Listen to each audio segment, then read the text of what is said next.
Do you guys want to do inside or outside? You can see we'll have one more spot, but if anybody else shows up, we will. We'll need to move outside. Yeah, we can start it here and then move out. I think just for posterity, like start out in the rabbit room, and then we can move. We need to move. We can move elsewhere. Yeah. For Wes's heart. Yeah, just this is just for me and nostalgia and all that. Well, welcome to the fall Verum Fabula kickoff. We're starting out with officially. This is the real one. The other two were flops out at Whipsnade Farm. This is the official in the Rabbit Room at Drinkling's. Now, is this still Drinkling's Roastery or is this just Drinkling's Coffee House? Drinklings. Just Drinkling's. Okay. Trying to simplify it, downsize. Nice. So this is Drinkling's, Rice Street. Is that correct? 100 Rice. 100 Rice Street in Wilmore, Wilmore, Kentucky. So this is our C.S. Lewis Tolkien Society. And what is it? Unofficially. Unofficially. The unofficial society, yes, we don't. So members are free to come and go as they please.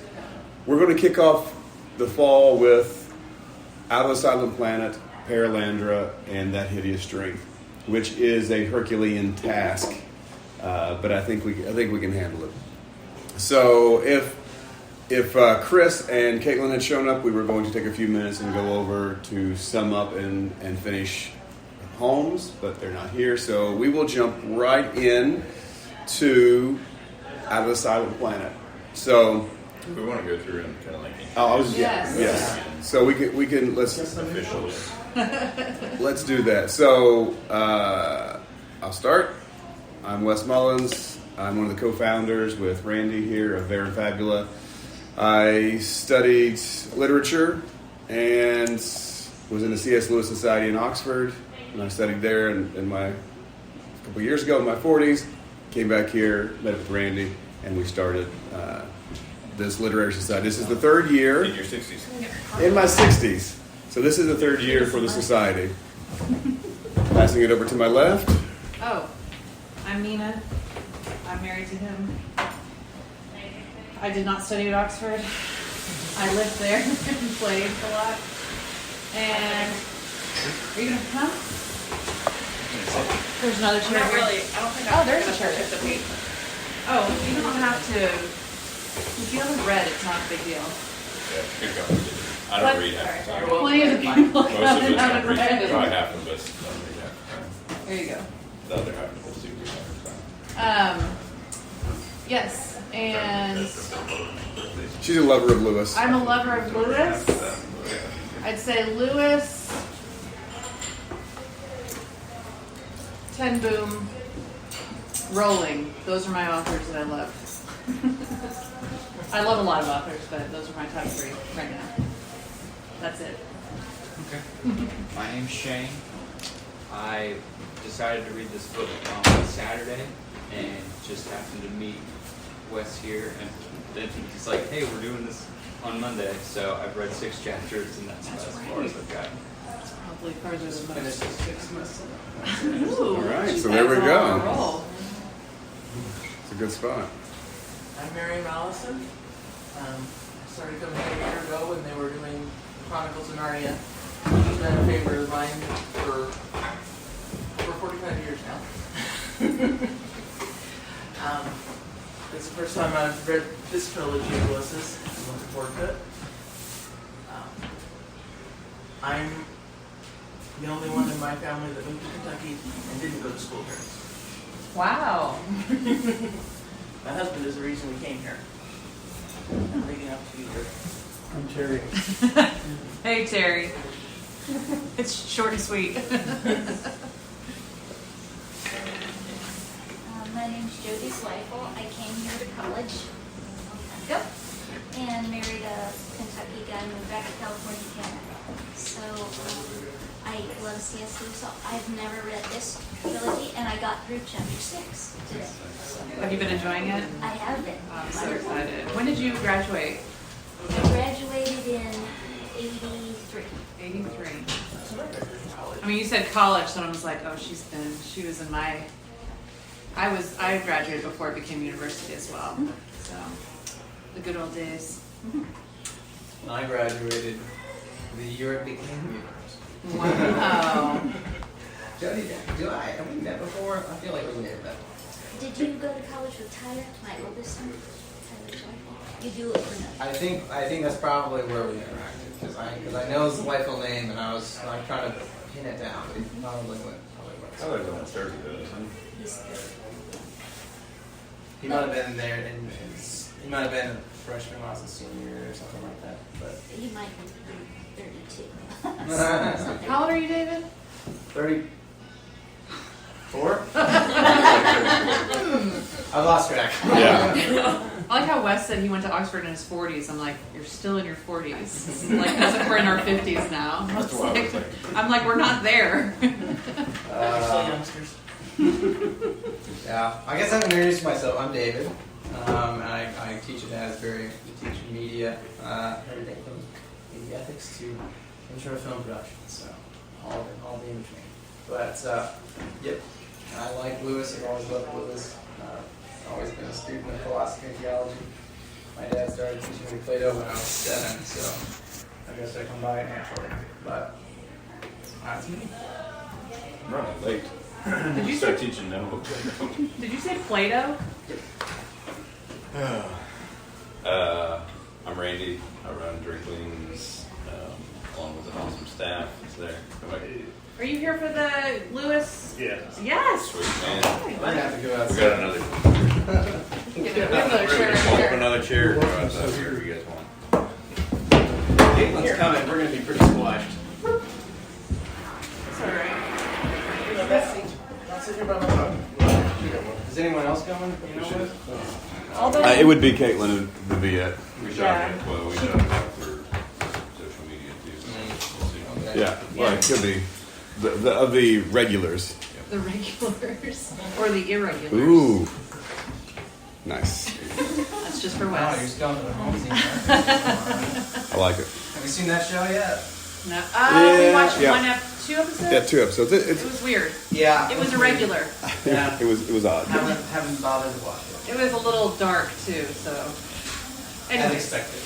a different kind of dark. Not like the first Sherlock Holmes movie dark. Like it was a little different. Anyways, Randy. So, yeah, Randy, Drinklings, I went to the seminary here, so probably a little more 11 years ago now. And I stayed after multiple attempts to escape. And pretty much staying from here on. So, but yeah, glad to be doing this for the 3rd year. Yeah, 3 years. I'm Laura, and I'm Shane's wife, and Nina and Wes's friend. It's a true story. All right, I do have some bad news. Oh, sorry, new guy. Sorry. New guy. New guy. I'm Mickey Wilson with Society. I live in Wilmore. Yeah, that's fine. What'd you say your name was? Mickey. Mickey. Okay. You're a fan of Lewis? I am. I kind of haven't really been reading him much recently. I haven't Okay. been reading much of anything, but I saw the thing and I'm like, it's been a while since Yeah. I think the last time I did the trilogy was on CD, so, or not CD, but actually it was a CD. Yeah. Actually, it was okay. It's been a while. To stimulate the old Nice. brain cells. Yeah. All right, and it was Mickey. Mickey. Which All right. my daughter yesterday told me she wanted to name one of her children Mickey. I don't Okay. know why. It was just funny that you said that. I'll tell her today I met someone named Mickey. I'm gonna get it. I'm gonna get all your names tonight. Yeah, you my are. pastoring reputation. There, yeah. Just, Yeah, 'cause Go- we have like go. 4 people who've Yeah. been here. So. bad news. I got a new phone. That's not the bad news. The bad news part of it is that there was something happened in the transition, and none of the. If it wasn't on the podcast already, all of my voice memos for the last year are gone. I lost hundreds of hours of audio journals, and I lost all of the verums that we had that weren't already podcast. Pray for the healing of Wes's heart. I did. I did have a couple days where I was a little down because there was some good stuff in there, and it's gone now. So we record all of these for posterity, so you don't have to use your names, and we already have used them. But in the future, you don't have to say your name and who you are and where you're from and all that. Yeah, we could cut that out, or it'll be my name is, and it goes, Should So. we all be Inkling characters? I'll Yeah. be Dyson. Oh, nice. Oh, or Joy. You can I'll be be, Joy. okay.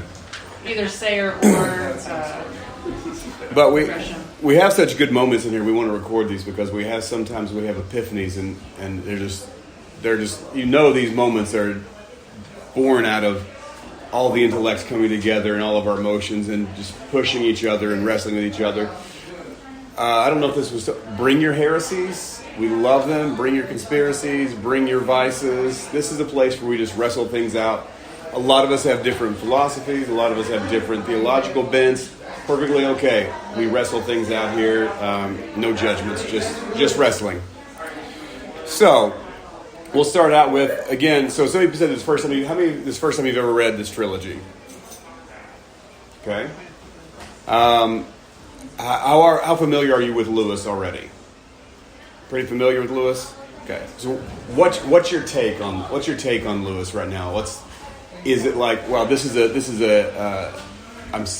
different. This is a standout from Lewis, or is this just a mature version of the Chronicles of Narnia?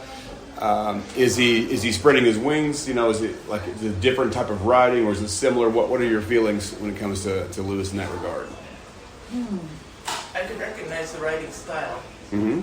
and the way he describes things. Very good description, but very succinct. Yes. About it. Yeah. No wasted words, right? Right. Still, at that. And just fascinating the worlds that he's building, and he's still a master world builder as far as putting you in the scene. Yeah. So I think that's an interesting point because we always think of Tolkien as being the great myth builder, but I think you're going to find out that Lewis is not too shabby at building a world. He's actually he's not building an entire universe, but he's good at expanding onto hidden horizons and hidden things that we didn't know about, and kind of extrapolating and expanding and illuminating the possibilities. Did you write this before Narnia? Yes. This is one of That's the. what I was going to say. This feels very the Lewis that I like a lot. Like he's still trying to figure out how to not. Lewis is always a bit wooden, but this is like more wooden-y, I guess. How do you say that? Woodier? There you go. Woodier. That's totally the word. Stiffer? Yeah. It's the woodiest of all his writings. And that You makes mean it, just that out of makes the side of the planet or all three? I think out of the side of the planet. Okay, yeah. I think Perelandra kind of catches like a lot of smooth, it's like, okay, he actually kind of knows what he's doing here and finds his feet, figures out what's going on, but it's a tougher read. Yeah.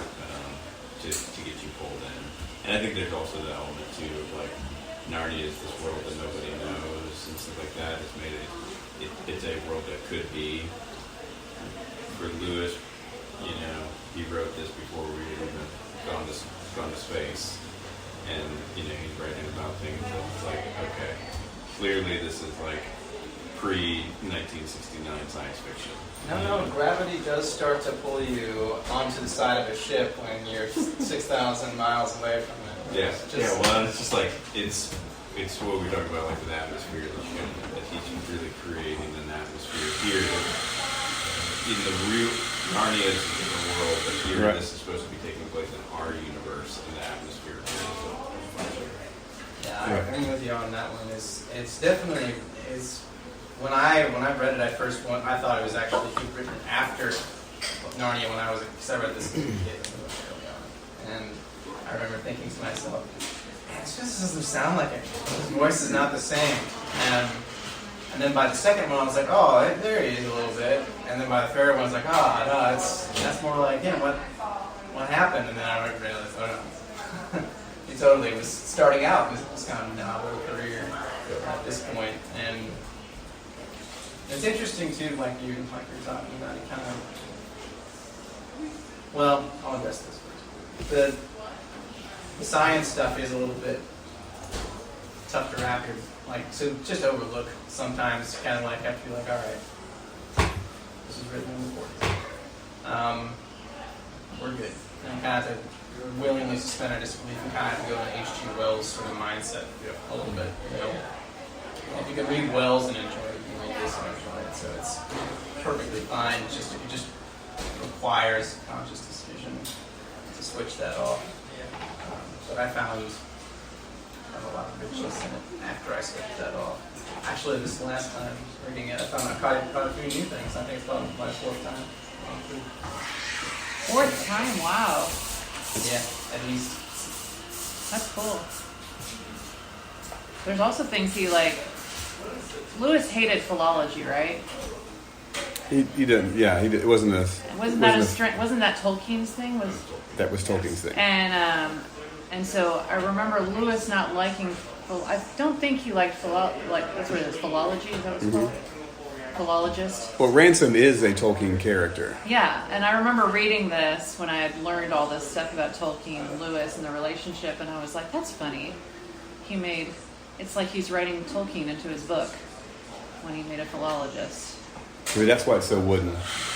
Because Tolkien was boring. You ever heard Tolkien give a lecture? Although it's No. interesting, he puts it. For the new people, he's the Tolkien guy. I'm the Lewis guy. So that's why we haven't had our podcast in a while, but we have a Jack and Baron podcast that we usually do. And from what we learned about Tolkien and Lewis when they are, I don't know who knows what, but when we were in Oxford, like we learned more about how Lewis, when he gave lectures, people would be waiting outside the door to go to his lectures because he was so engaging. And then Tolkien was a little bit more, I guess, boring. I don't know. Maybe he was an Alistair McGrath. Could be an Alistair McGrath. So he didn't have that popularity, which is crazy because just when you learn about Tolkien's life and everything that he did, it's quite fascinating, and kind of makes me sad to think not everyone was lined up the door to listen to Tolkien in the same way. Now, if I remember this correctly, Lewis says that there was an agreement that Tolkien would do a trilogy on time, and Lewis would do one on space. So Lewis finished his, but Tolkien never finished the one on time, which is very much like Tolkien to leave things. He had so much and so in depth. What do you guys think about your introduction to this? Do you agree with what they're saying, or did you find it enjoyable? Did you find it a little hard to get into? Did it? I'll just add that when you brought up H.G. Wells, that's when I first read it, I had read probably before that, and then Time Machine reading and War of the Worlds, and a couple of the other ones from that time period from other writers too, and it had that feeling more of that kind of style. So. Well, Lewis gives the nod in the foreword. Did you guys read the foreword? Yeah, so he gives that. So it kind of sets you up for going, okay. And I think this is true. It's like we didn't know any of the science, and well, here's David said we did. Here's the thing: is somebody I've actually heard a Lewisian scholar say that in the Atlas Island Planet that he actually leaned more towards Hoyle. And actually, Fred Hoyle, he actually used the signs of Fred Hoyle in this. He was just using an alternate explanation for what, but the other side had it more correct. Neither of them were perfect, but that the other groups knew. You have to choose. You have to choose one. Yeah. And go with it. When I first read this, it was before we went to Oxford. Yeah. So it's been a few years. I only listened to the first part of it today. But I don't remember feeling any of that. I think because when I read stuff, I rarely am thinking about, is this accurate to what is happening? I'm more like, cool, or wow, or I'm trying to understand how he's stuck to the side of a spaceship. Or I cannot remember that part, but I didn't enjoy it. None of that stuff crosses my mind, but that's rarely where my brain goes. Yeah. I'm not usually. Unless it's just ridiculous, Like, I remember reading Forrest Gump. I don't know if anyone's ever read Forrest Gump. But the movie, fantastic. But the book was written before the movie. And have you read the book? It just gets weird. Like, super weird. Like, chimpanzee with cannibals. out of a spaceship, weird stuff. And I remember like I just stopped reading it because I was like it was just too far out there. But this one, I haven't read H.G. Wells though, so I can't fully relate to that. But I think I just enjoyed it. Like I just remember enjoying the ride. It's interesting because I think that if he had gone with the other explanation of how space travel he wouldn't have actually been able to put in some of the philosophical and metaphorical themes that he put in. Right. And I think it might have been a decision as much as just pragmatism as anything else, because some of the themes that he talks about, even in the first 2 chapters about space not being empty. Space is empty, kind of, but then like the idea of it being life and the metaphor of being between. I don't want to ruin stuff. There's a lot of things. I've watched out below a whole, spoiler for those of you guys. I'm reading this week. Whole thing. So there's a lot of themes he plays off of in the way the science works within this universe that I wonder if he just wasn't. Right. I'm going to choose that one because it totally makes more sense with my story rather than choosing the other. Because he's more on analogy than he is on allegory, like making things. So I could definitely see him going, yeah, this makes more sense. I can use this to my advantage. Let's go with this one. It's like Madeline Langell talking about space being like all the dark matter basically being like actual evil. Yeah. And she was like, it's just chock full of like evil substance that looks like nothing but really is something, she knew better. The Thor Dark World does that.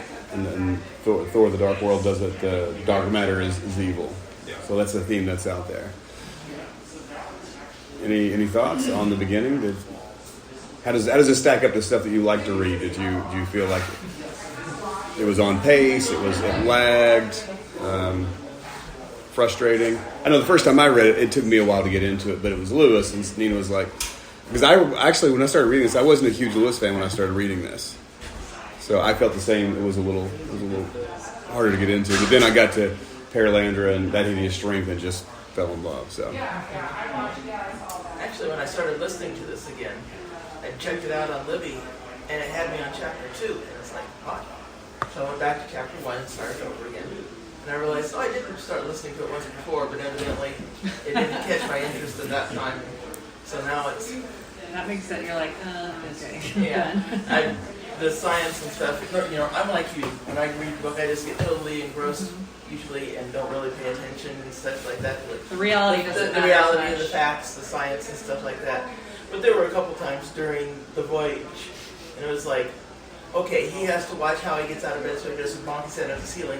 They're drinking out of open cups and plates, and the food isn't floating all over the place. It's like, okay, we're a little off. We're not going to worry about it.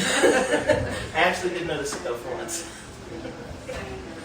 yeah, and no one has to talk. By the way, I just like to open the floor. I know that some of us here, including myself, can dominate a lot of the conversation. I don't want you guys just to come and listen to me yammer on about what I think is. Jars. When he starts talking too much, we just chuck him A jar? I mean, that seems kind of harsh. That's Okay, you're right. We should go get it. I was like, something less brutal. all right. So, in the opening, let's talk about some of the things that came about. So Ransom's a philologist. We get that. So, I mean, that's kind of a setup, right? Philologist is a study of language. When you start realizing that everybody's in chapter 6, at least you start realizing that he's going to go to another planet. There are beings in the other planet.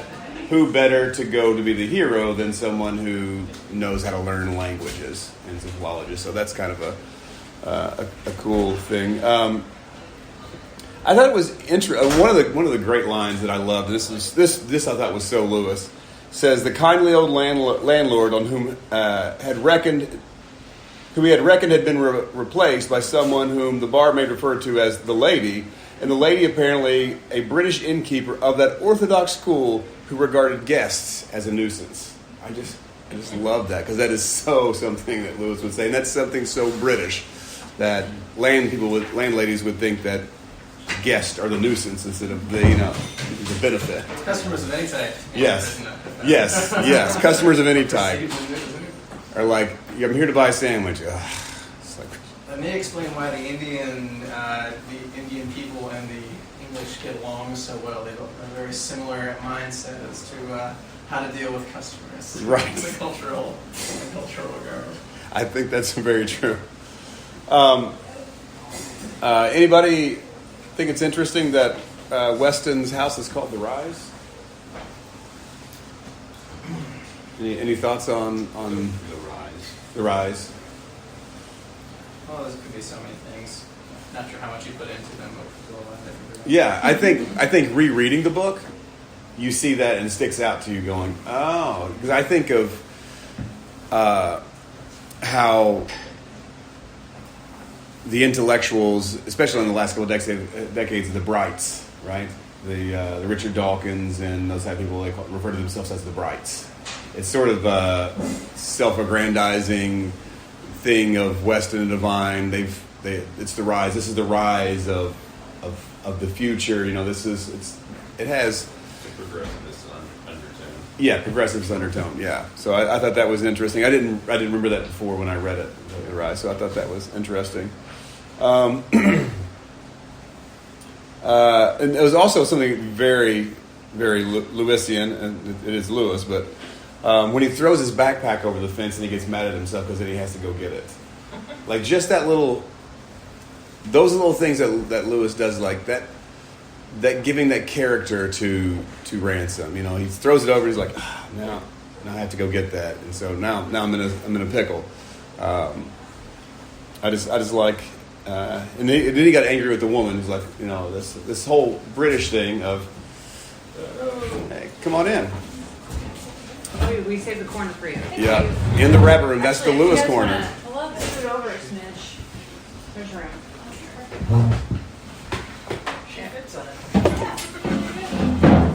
We'll call that. Well, I was going to say we'll call that Caitlin's spot, but Oh, that please let us be my that is spot. mine and Wes's table for life. So you're welcome to sit at I'll it just once in a borrow while. It's Caitlin's corner when we're not here. Caitlin's corner.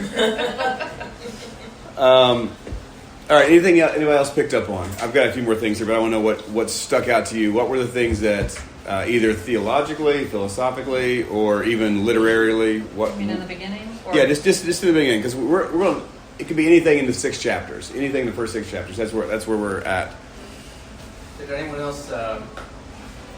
This is my. I don't know. But did anyone else notice the dream? Who has read it before? The dream Mhm. happening. It's not that. I don't remember this. So I'm not going to spoil. I'm going to try not to spoil anything. The dream contains a lot of metaphorical significance for the rest of the book. In particular, if you keep it in your mind, you'll see how the dream is almost. I don't know if I would go so far as vision, but it's almost like a somewhat prophetic thing. As Prelude? Yeah, it's a bit of a prelude, a bit of intro. And it also just goes through a lot of the themes that are in the book.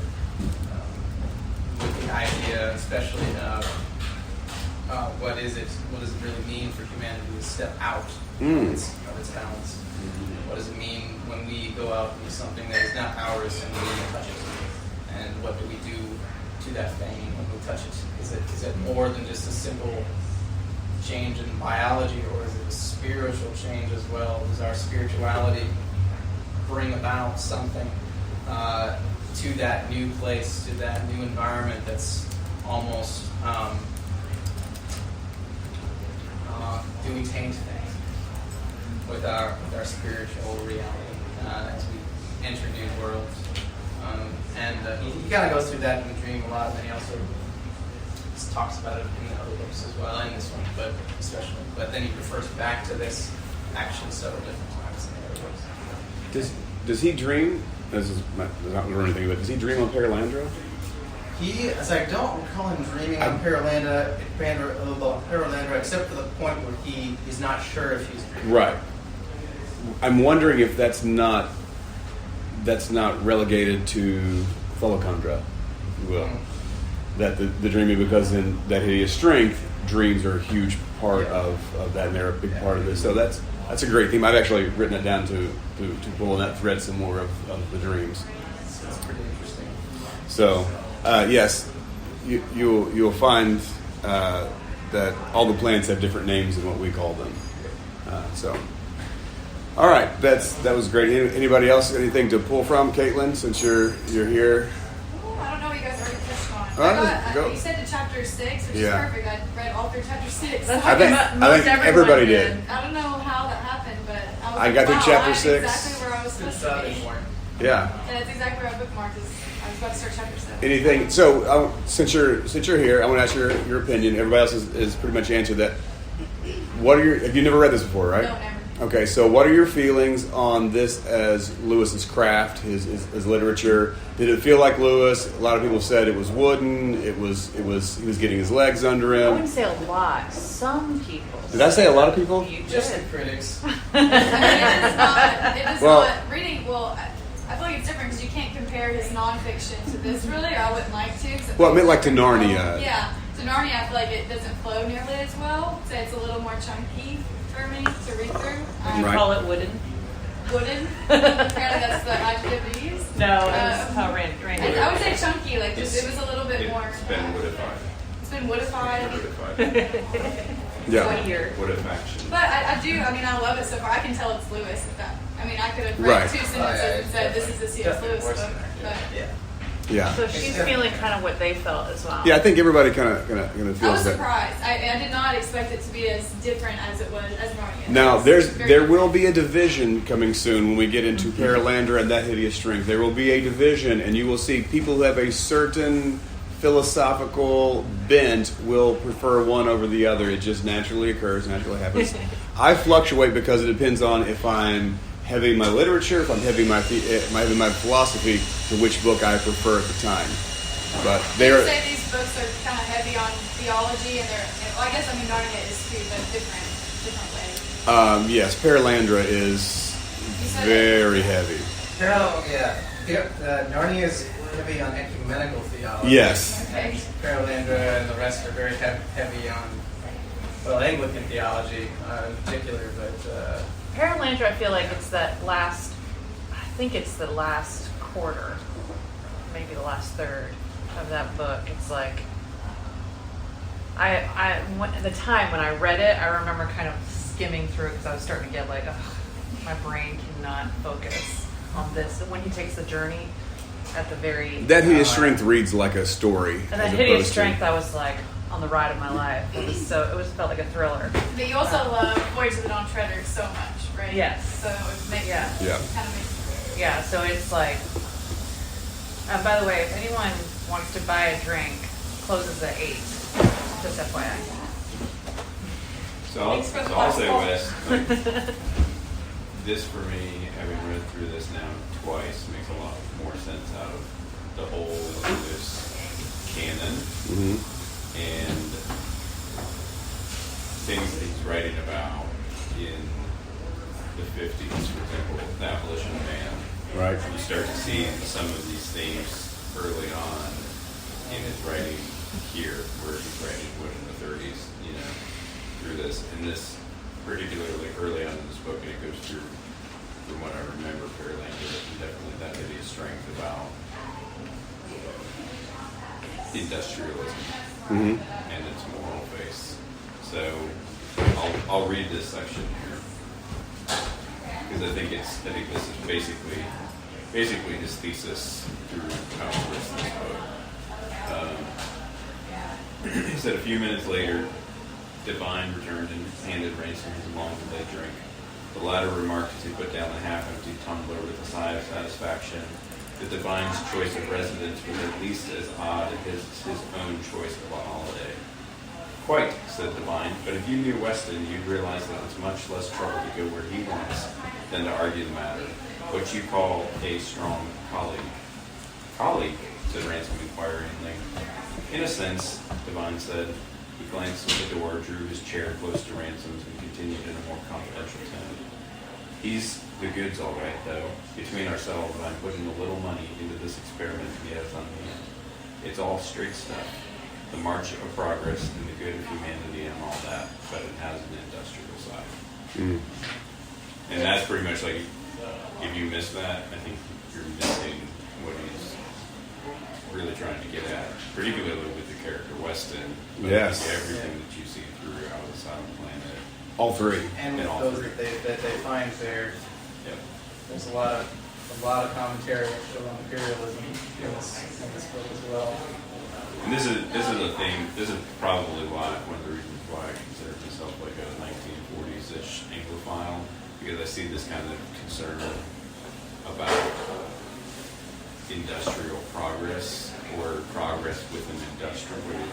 It has an industrial side in Lewis, Tolkien, Chesterton, like all of those guys, even Langdell, right? Yeah. Is looking at all of this stuff, and I think that's what separates them from all these other writers. So it's an interesting thing to like connect like what's happening in this world. Yeah. This whole trove of writers. I think you could even put like Wells in that category, or George Orwell or something like that into this category of like something's happening at this period in history that's causing all of these thinkers to be concerned, and yet like we read Tolkien because of elves and hobbits and stuff like that, and we read Narnia because of and we look at this as just a space odyssey, and we're kind of missing the interlocking themes between them, and it's all about the dangers of industrial progress. Yeah. It's very reactionary in a lot of ways. I mean, especially for the guys who they lived it, right? They're essentially living in just extraordinary progress of the 20th century and they can see, like, for example, I mean, if you were to look at like pictures of like London when Lewis was born versus London when Lewis was like writing this, it's like just night and day different. Like it's not even remotely the same. It's humongous, and the poverty and everything that comes out of that is in some ways much worse, just in a different way. And so I think that he and Tolkien and Chesterton and all the rest of them are seeing this, and they're like, "Whoa, what's going on here? We're losing some stuff." And then, of course, you contrast that with their experiences in nature, which all of them had at various times, and like the truth that they found there in the silence and the peace. And then all of them are also, in some way, connected to the doors of the past, and so they have this trauma from that then basically colors everything else that they see. And especially in Tolkien, you see a lot of like almost this like refusal to engage with anything that has to do with mechanical, electrical, like that. Like he almost like pushes it back, and I mean he kind of always brings in this idea of the old things that we have lost, all the old art that we have lost, all the old ways that we've lost. That's a big thing in this book, and I think definitely this is coming through here. Yeah, I think that's the theme. I'm thinking that in his strength, there's so many, not directions, but fruition of that coming out. And one of Tolkien's most famous characters, one of his famous characters is Bombadil. Yep. And Bombadil is the embodiment of nature. Bombadil is nature. And so he talks about the trees in Leaf by Niggle and the Forward of Leaf by Niggle about the tree dying and no one cared but him. There's this. We need to connect to nature. There has to be a balance. There can't be just complete progress. There can't be just complete, we're going to live in the forest. There has to be some sort of balance between these two. Fantastic. That was a really good. I think that's going to set the tone for us going forward. You can see that in the Hobbit life, which Tolkien portrays as idyllic, and also in the way that you see how else was stuff. But there's parts of that in the third book as well that Lewis brings out, that balance that they bring back into the equation there. It's very interesting. So I think there's also the balance that we need. The wrestling is that the good of humanity wants the idyllic utopia. We want to live in harmony and utopia, but not everybody wants that. And one of the things Lewis also brings up is why I'm not a pacifist is if everybody in your country votes to become pacifist, and you become a pacifist, Your country is that for about 10 minutes until a country who is not pacifistic comes in and just completely takes you over. So what's the balance? What's the balance in that of going, we need to be strong defensively, but we also don't need to destroy the earth. We need to live in harmony, but there's people who won't let us. So, and we see those two characters in Weston and Divine who are not going to allow for the idyllic to set in. I mean, just look at how devious, just in conversation, Divine is. As he's fiddling with the bottle, how devious is that whole conversation? The whole conversation is a misdirect, right? The downside, the difference is, though, I think there's a big difference between Weston and Divine, though. And you almost feel sympathy for Divine because it's almost like he's been sold. He's been sold something by Weston that he's for sure bought into, right? And he's responsible for it. But you feel like you just feel bad for him because you're like you still have that part of you that actually knows goodness, knows truth. You know that you should be doing something. I mean, you even see that in certain points of the book arguing Weston versus Divine. We should do this. We should do this. So he's got this like almost temptation to become a Weston, but he's not there yet. Okay. And also Lewis, Ransom. And Ransom says he never liked Divine. Yeah. He was ready-made. Pretty shady. So, but that's interesting. But you're right. Divine he's for me what I think makes him more devious. I know Weston's a bad dude. Just automatically, I know Weston's a bad guy. But Divine comes in and he's very advantageous, and he sees a scenario. He's like, oh, we can send the kid home. We can take this guy. Nobody knows. He asks these leading questions and get in there. Oh, yeah, let's just take this guy. So it's almost like I feel like almost if you have just pull a Harry Potter reference, you have Lord Voldemort. He's just pure evil, but you have Grindelwald, and that guy. He's smooth. Yeah, you don't. Okay.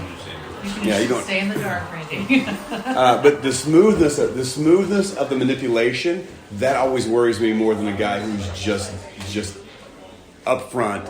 Yeah, I'm a bad guy. But I get what you're saying. He has a chance to bounce back when he does. Really doesn't. Yeah. You feel pity for Divine because you think there's a chance he could come around, and you don't feel that chance. Oh no! Weston's sold out. He's sold his soul to the devil. But also, there's an interesting thing about Divine that his motivations are very transparent. Yes. And to a certain extent, so are Weston's, but they're a little bit weirder and harder to kind of justify. But like Divine's very transparent. It's just like he almost said, "I want money." Like that's like he almost. He's a bit of a lays it out blabbermouth. Yeah. So it's just it's very very clear what he's in it for. So that in some ways to me makes him less of a threat. If I was Ransom, I'd be like, all right, I know what you want. I know how to use you. This other guy, I don't know what his deal is. Yeah. But would Ransom be able to use him? I mean, he starts out by saying there's a row going on, and his first thing is, "Hey, what I say." You know, it's like really weak. It's like he hasn't found his strength yet. No, he needs to learn some stuff. Yeah. But yeah. I'm putting myself in the position of Ransom, but I mean, it's practically about you. No, I'm just if you can use people who want money, you can usually get them to like see something else without look over here. Right. And then just go off in other directions. Squirrel. All right. Any other thoughts on how the story's progressing? I'll say something that's different in Narnia in a sense of characters. Like it's very obvious, and maybe it's meant to be a children's story. I don't know, but with Narnia, it's very you start finding characters, little small like side characters and main characters that you love from the beginning. Mm-hmm. And in this, it's you have to work your way through it. I would say to try to find characters that not that you don't relate to some of them. There's parts of all of them that I'm like, Well, there's no Lucy at the start. Yeah, and even the side characters you meet in Narnia, that you're like, okay, I can see some potential of that they're going to help and they're going to do something that I really enjoy. And this is like, oh man, this is like. There aren't a lot of people in this story. Yeah. I mean, that's the thing, is there aren't a lot of people, so there's you have just a few. There's more than Paralandra.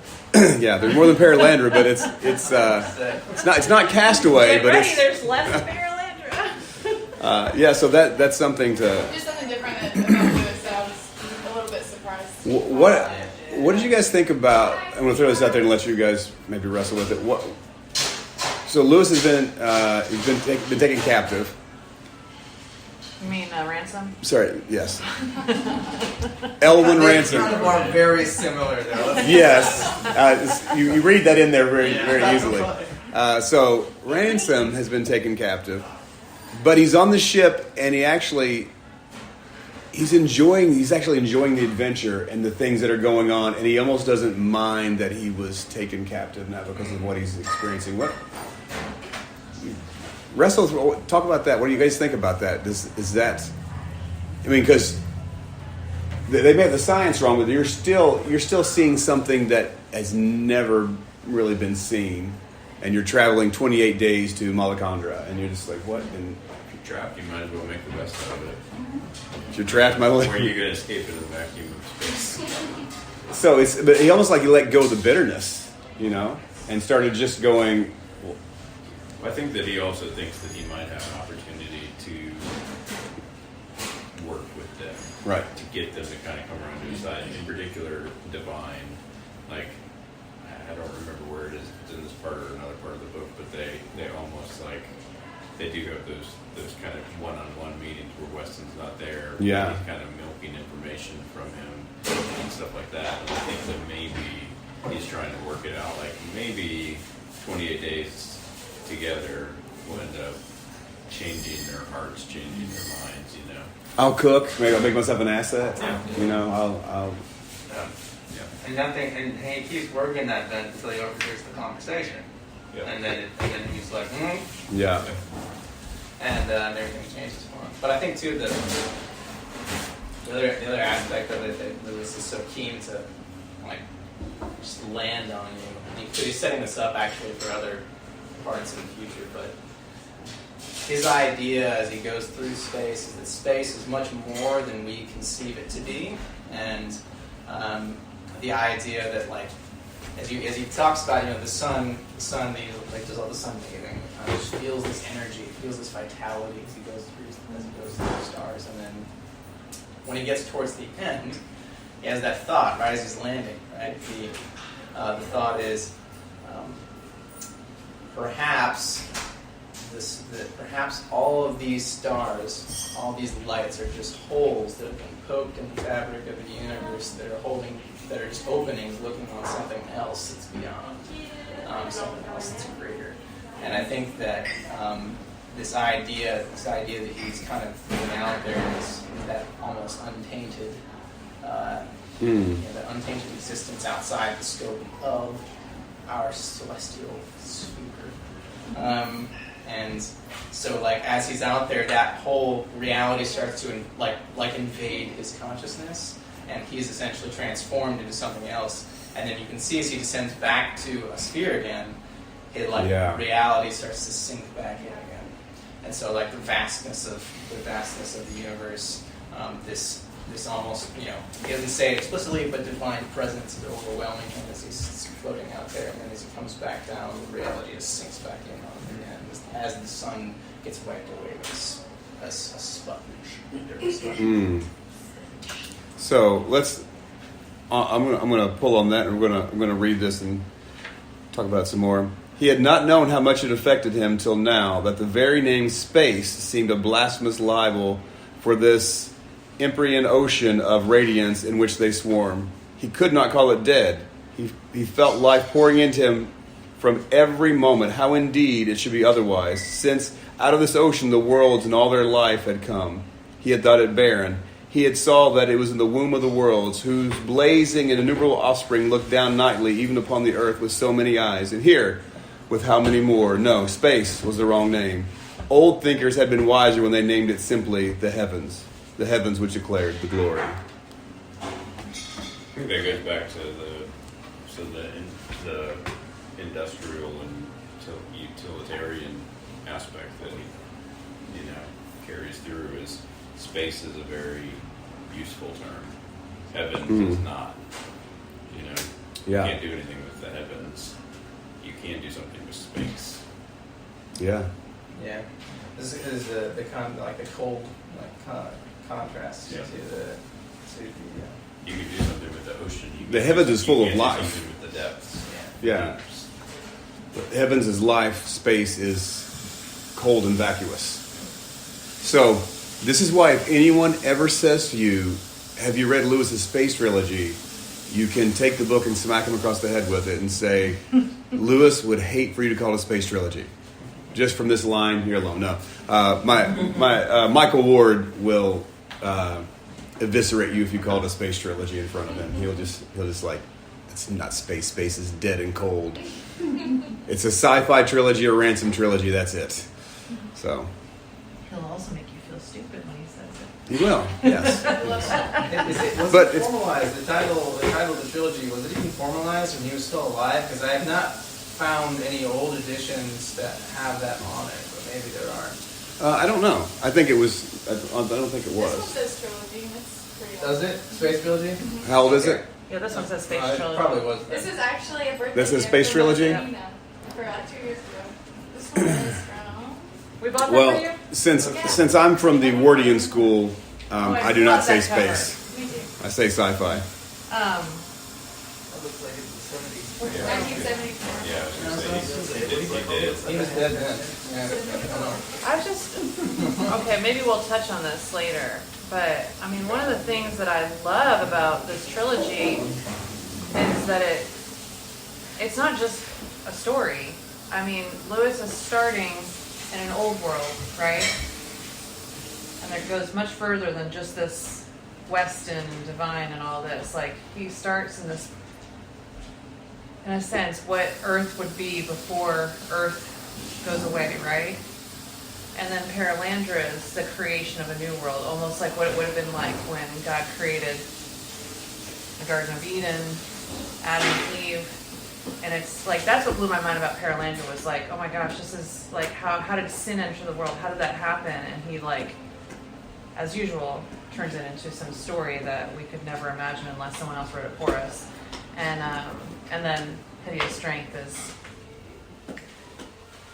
is something completely different. But I mean, it all touches on, it's so much more than just a made-up story that's imagination and exciting or whatever. It's more than H.G. Wells. It's more, he's touching on creation and what happens to Earth. And Right. He's asking moral questions, and as Yeah. we talked about, the progressive moral questions, the industrial moral questions, and so one thing that he's doing, and if anyone knows me, you know that this is kind of my thing, is atmosphere. He creates an atmosphere that, except for David, we really agree that we can believe. we can buy it's into. not realistic. But Lewis is just learning how to create an atmosphere, and by the time he gets to Paralandra and his strength, he's got it. So, but once he creates the atmosphere, what he does is he then brings in the moral questions and says, "Okay, let's reason this out." So he takes imagination to create the world, and then he reasons with inside the world, and that's really hard to do. Because what's coming is, I have to reread it, but from what I remember, it's not like we talked about. There's not a lot of talking, right? No, it's actually a pretty quiet book. And it's because of where that world is in time. Yes. Like how old they are and how much they don't need words anymore, right? Or I can't Yes. remember all of that. But I just found it so fascinating because it's like Lewis is always touching on these things. It still gets your heart because you're like, this is what it could be if we were walking with this kind of wisdom And or this kind of knowledge. And even in his misrepresentation of science, he still has a valid reason for using it, and it's still very well thought out. Even the way the waves move and the mountains are shaped, and it's like, oh yeah, that's you'd have to think about that because if you just create a world and you're like, it's going to be purple grass and this, well, why? You know, that's our mind's really going, well, why is it like this? And so you have to be able to at least have a rational reason for why. What do you guys think about the vegetation? Did that throw you? Were you? Oh, he's actually right about the water. that's how it would be. It would be. I mean, not necessarily the thickness, but the height of the wings, Mhm. and the way they spike, and all that stuff. That is with Mars is a quarter of our gravity. But yeah, I loved it. I loved that. I mean, that like by that point too. If for those of us who have difficulty with the science part, by that point, if you're willing to suspend your disbelief, you kind of like just lay it all aside and dive into his world. Like, all right, Alice, here we go. I think that's what makes Lewis so good at fiction, which is surprising to me because I guess you guys all know I did it backwards. I read a lot of his nonfiction first and then read his fiction. So I didn't read Narnia until we read it. Was that 6 months ago or I guess almost a year ago now? Oh yeah, because it's when. I thought you read it before then. No, I never read Narnia until about a year ago. Yeah, I went straight in. I read Actually, I think you did it the right way because you are armed and equipped with all of his theology and philosophy. Oh, they were shining through. I mean, and then when you read it, you it's see just it in like the it's fiction. just coming out. Yeah, that's true. But I think something that he's really, what I was surprised at, because reading his nonfiction, you don't really get this. I feel like it's impossible to get this. But reading Narnia and even reading this, he's really good at making you believe in wonder. It's like the wonder of something. Yes. And it takes a really good fiction writer to do that. Because there's a lot of stories I read and I don't buy into the wonder part. It's like what you said, you're willing to suspend your belief in like the science and stuff. And a lot of other ones, I'm not willing to do that. So it's not as good of a... Well, do you trust the narrator? Yes, like do I trust him? And I trust I mean, him like enough how- to be open to the wonder of what he's writing. How we all feel when the Pevensey children, along with us, hear the name Aslan for the first time. Oh, It's my like, goodness. how are we all like we're all in awe. Yeah. And it's like, how does he do it? How does he make us feel that? We're barely into the story. Yeah, he weaves a spell, and he does. And it's actually really cool to see him get his feet under him here. Yeah, go ahead. And I think, like, to leave the spell too, I think it's even... The spell is like just the manifestation of him, as Lingle says, surrendering to the work itself. Yes. Which comes from God. Like, I've been reading Walking on Water. I'm not sure if I read it before or not, but I don't think I have. And like she talks about that in the very first chapter. Like, the true artist is the one who works even when the work doesn't feel like it's happening, but then when the work does present itself to the artist, then they let it flow forth and they surrender to the work, even if it means scrapping the whole thing. One of my screenwriting mentors, not mentors, but I read a lot of his stuff, said being a good writer means building a model or building a skeleton like you would a fossil. And then once you get it all assembled, you put the head on, realizing that what you have isn't a Tyrannosaurus, it's a Stegosaurus, and you have to start all over again. And I feel like every time he does that, every time he breaks through, it's just that moment where it's he's just the work is actually showing us what it could be. In an unhindered reality. Surrendering, I like that. Just surrendering to the muse when it descends. That's something because we have a lot of artists in here, and I don't know if you guys are into art at all, but I know that in my writings it's the same way where you'll write something and you're just laboring through it, and it's not very good, and then there'll be a moment where you suddenly start writing and it just flows, and you're just you write 15,000 words, and it's just pouring out of you. And there's certain times when I'm writing a poem that I can't. The poem will not allow it to be written another way. I start writing it, and it's like it won't work. And it's like I have to fix the structure, and I have to fix the meter and all that. And then the poem says, "No, I need to be written like this. This needs to happen here." And by the time you're done, you're like, "This is not at all what I had anticipated." But this is. And with it, even Charles Dickens talks about this. This is what Stranger Than Fiction. This is. Has everybody seen Stranger Than Fiction? No, but it's on my list. Oh my God! Yeah, Great. When you write a character, that character begins to have a consciousness of its own, and as you're writing a character, that character will do things that you did not anticipate that it would do. It would say things that, and you're like, "My character needs to do this," and your character will like, "No, I'm not doing that." And Dickens would sometimes cry for several days because he had to kill off a character. He was so attached to this person that it became real to him. He would actually grieve the loss of that. So, surrendering to the process. And when Lewis does that, we know full well that that's amazing. And so, in Narnia, Lewis would surrender to the atmosphere of, as Ward would say, one of the planets. And then he would have this atmosphere. And then once you're inside the atmosphere, good writers and good readers, you shouldn't know, Lewis says in his literary criticism, you shouldn't know the atmosphere that the writer's writing in. You should be sucked into it. You shouldn't be thinking about the science. You shouldn't be thinking about this. You should just automatically suspend belief and go, yeah, I trust the narrator. Let's go. And his other books, absolutely, that happens. Yeah. It's interesting because I think you can see it in Narnia, especially when he talked about how he wrote it. Like, he wasn't planning on writing the things that we see in it. That's right. Like, they just happened. And I was like, Tolkien said he was given Lord of the Rings. He didn't write it. He just transcribed it. It was handed to him. Rowling said she was given Harry Potter. Lewis had an image of a fawn carrying packages in an umbrella and an image of a lion, and then wrote, this. So I think that's a great. I think if you want to go deeper on a theological level, I'm reading this book called The Artist's Way, and it's about like artist's block and like working through that by Julia Cameron. It's an awesome book by a Christian artist, but she talks a lot in that about the best art. We always talk about archetypes, but being able to get to that. And we actually had a conversation with Chris last week. I wish Chris was here. He would love this art conversation. But getting to the root of making good art is hitting that, like, you were made by the Creator, and if you're going to create well, you need to let Him create through you. And so, like, that spiritual, that's what she says in the book, is like, if you don't ever attach yourself to that spiritual, because we all have it, whether you choose to attach to it or not, is what can truly make relatable archetypal art or not. Or it can be kind of far off distant where people can't relate with it, So. Yeah. So we a lot of us here sort of anchor ourselves in the Jungian archetypes, and Lewis does that as well. Pulls from an archetype being a truth that we know that we didn't know that we knew, and we know it when it is presented to us, and it's so known to us that we can't unknow it. It's just deep inside of our core. And TV shows and movies and books that do it well succeed. Ones that do it poorly fail.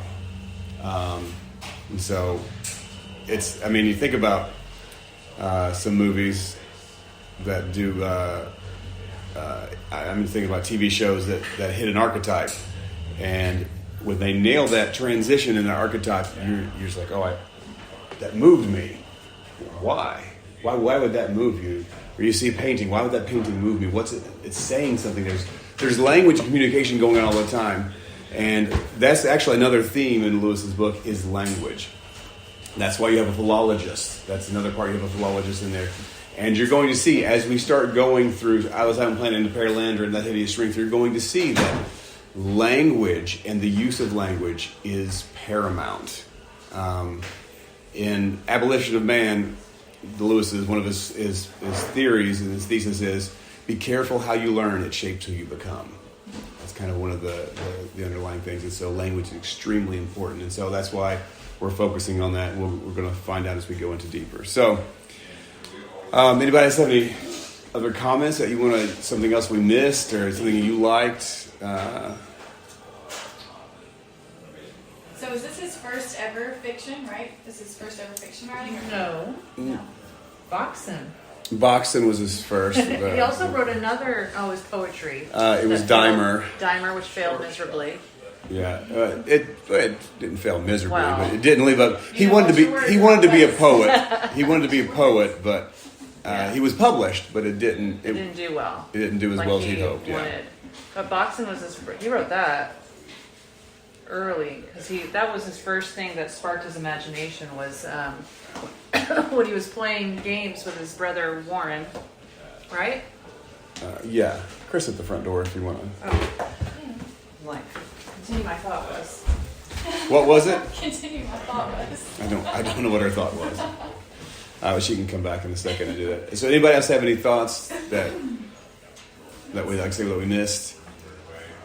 There's an interesting character aspect to Ransom that I kind of overlooked a little bit until this time around, which is kind of his resolve and general pragmatism. Right. You can take the corner. He's so often just like, all right, we're good. But like for example, after he hears about the plot, he comes back to the discussion.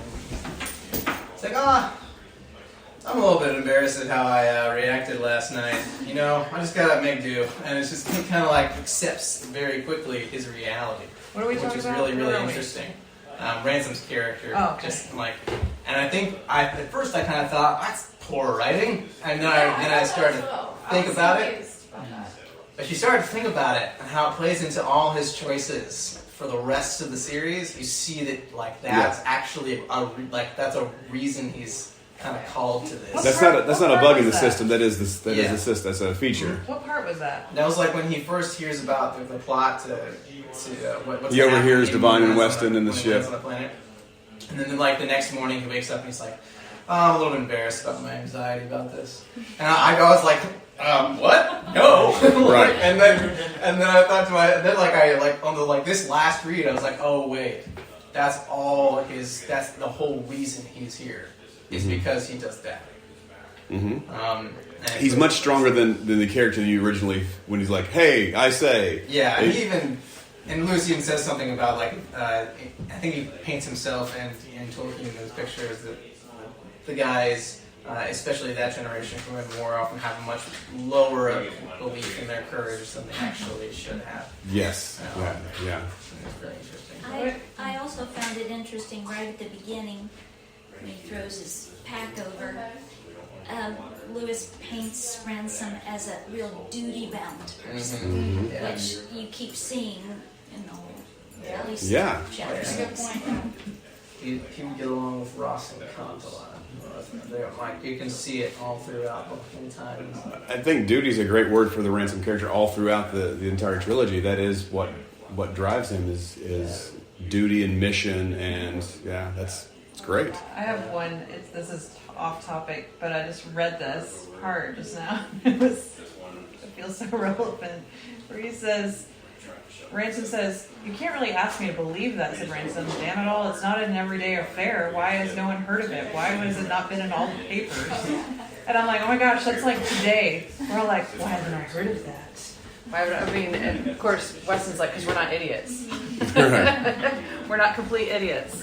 And yeah, it's just so interesting. That's also not that wouldn't be what Lewis said.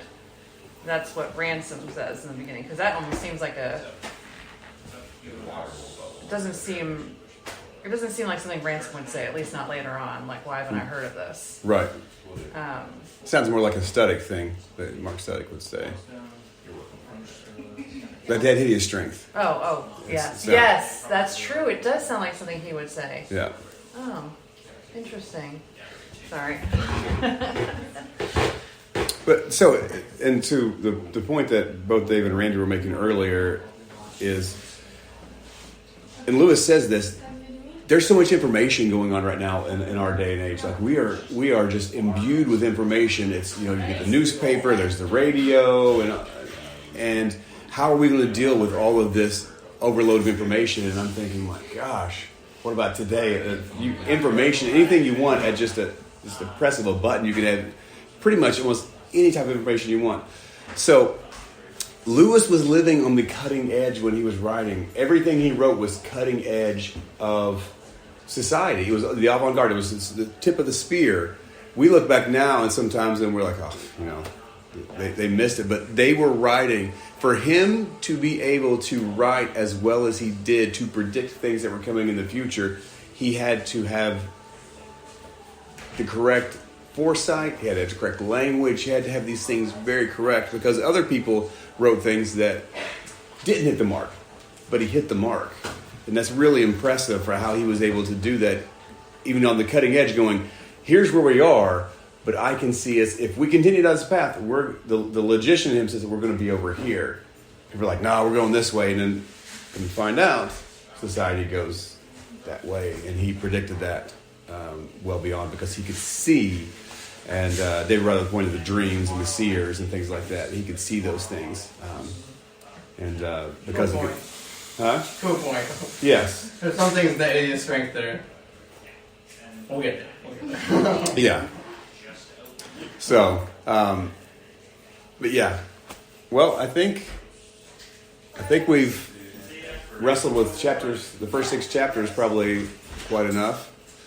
Hope you guys enjoyed it and wrestling these things out.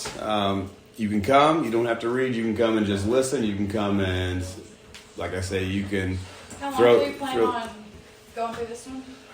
How many chapters are there? 22? 22. I don't know. 3 meetings? I think that. Yeah, that's 3 meetings? That'd be probably Okay. more enough. But given that everyone read the first 6 chapters over the weekend, I feel like it's a fast. We can do it. We can do it. Yeah. Next week we won't be here. Next So week we won't be it'll here. So if Randy wants to have it, he can. But I don't know. That'll be up to him. If not, I don't know. I'm not going to be here next Monday. If you want to host, you can. Or if you want to wait, push it back a week. That's We can shoot it out through okay. message.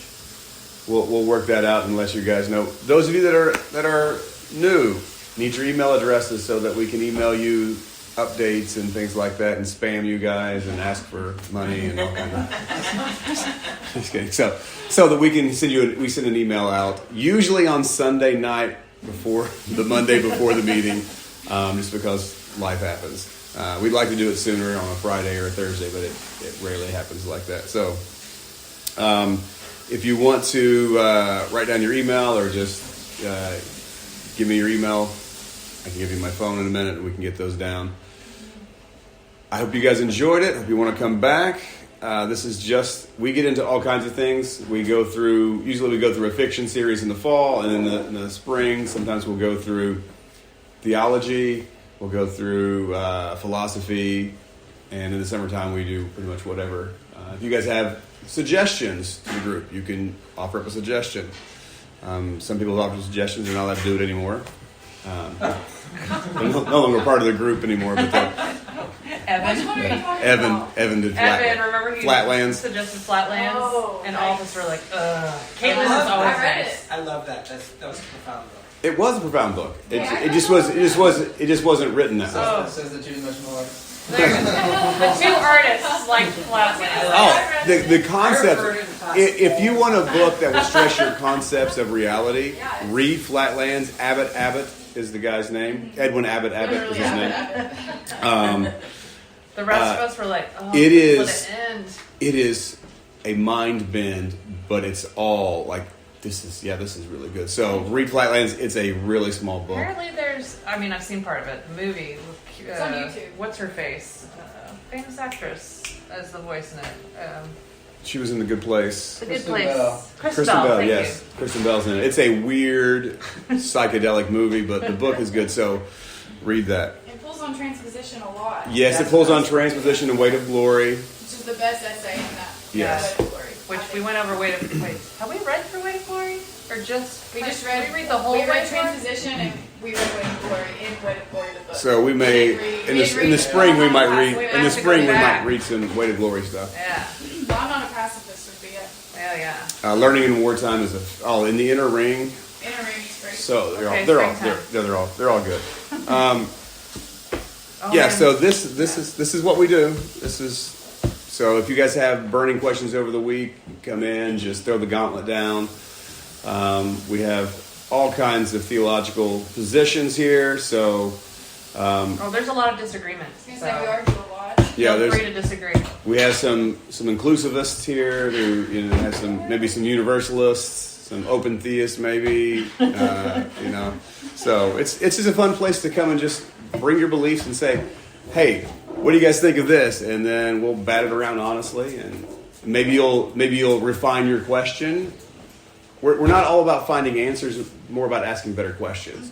And if you can refine the question down to get it to ask it better, maybe it'll lead to an answer. That's actually a good answer. So we end every group with a catchphrase. Some people like it, some people don't like it. But it's from Last Battle. This is why Janelle doesn't come anymore. It is. Now why This No, is- she just doesn't like the concept. So it is my one of my favorite lines from the Last Battle. and it's further up and further in. So, as I say further up, everybody says further in, and we close out the meeting. So, further up. Further in. All right.